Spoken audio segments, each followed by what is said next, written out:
History has proved that songs of freedom have been relied on through the test of time as a vessel against oppression among humanity, stretching from the slavery era, where through songs slaves found solace and strength, served as coded communication for escape routes and warnings, as well as a tool for emotional and spiritual survival.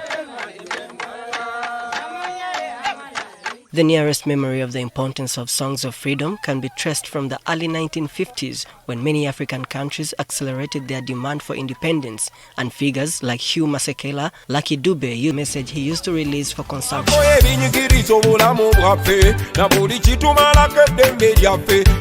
In the build-up to Chogam, an alliance that brings together former Britain colonies, Bobby Wine, the name that carried his music legacy to greater heights, started vesting his lyrical strength to matters that oppressed mostly people from the ghetto, where he spent much of his time then. He released the song titled Ghetto.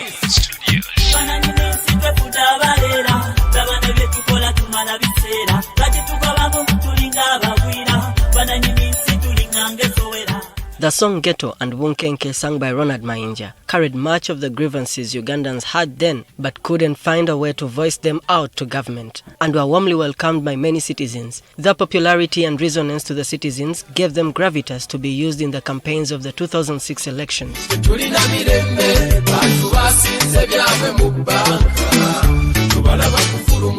These events, you could say, motivated Bobby Wine to continue with the lyrical messaging. At the cusp of the first decade in the 21st century, Uganda faced a challenge of fire outbreaks in markets and schools, coupled with unhealthy economic conditions Ugandans were living in. Among other development mishaps Uganda was drenched in, the gentleman decided to address all this in one song, Ebibuzo.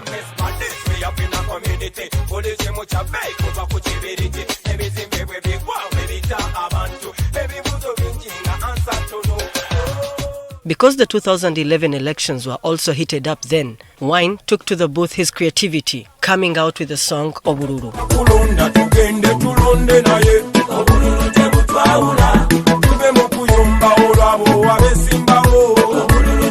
This song was likely a foretell, because immediately after the elections, a nationwide protest dubbed Walk to Work took the spotlight. To date, this masterpiece is still used to illuminate citizens on their civil responsibility.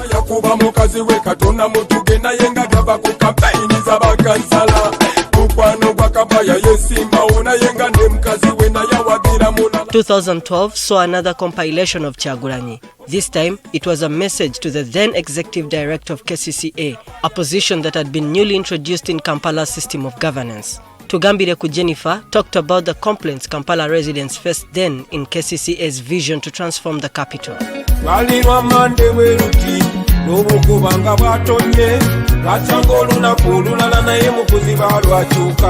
The following year, 2013, Bobby Wine released yet again another song, Biekwaso. Many thinkers assert that this was majorly an address to fellow creatives who had remained silent against the Anti-Homosexuality Bill 2013, which was strong on Bobby Wine's mind.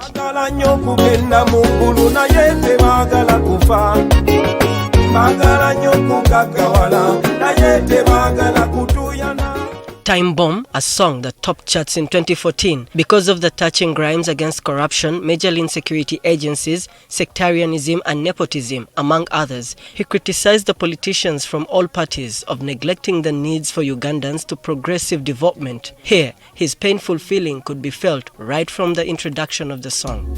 Freedom comes to those who fight, but not to those who cry. Because the more you cry, is the more your people continue to die. So rise, defend your rights.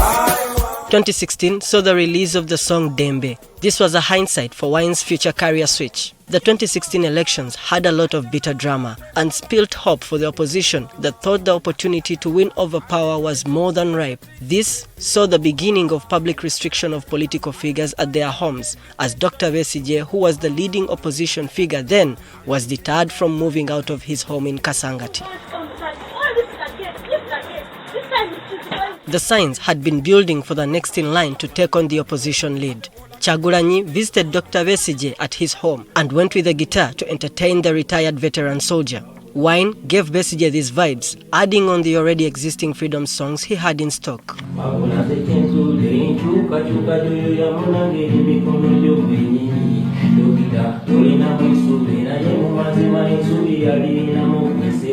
In 2017, the song Freedom depicted a lot of bitterness Wine had against government for the actions he perceived unworthy to Ugandans. But perhaps it was because he had also tested the political arena, because then he was a legislator representing Kyadondo East in Parliament. He also dropped a desert tune titled Zukuka Uganda. However, the most provocative song is Kasukari.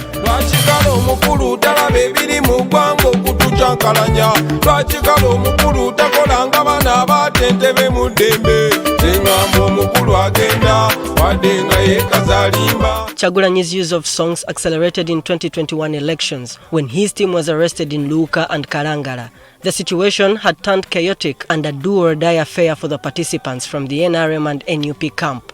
Wine resorted to his strength for comfort and campaigns, urging Ugandans to flock polling stations, still listen to and continue to carry a message of change to many, whilst a few carry a notion that they incite violence among Ugandans.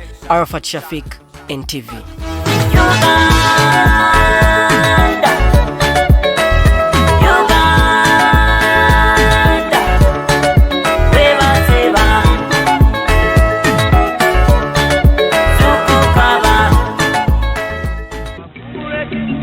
Jaja wa mutesa, bamusiba bisera bya kabene.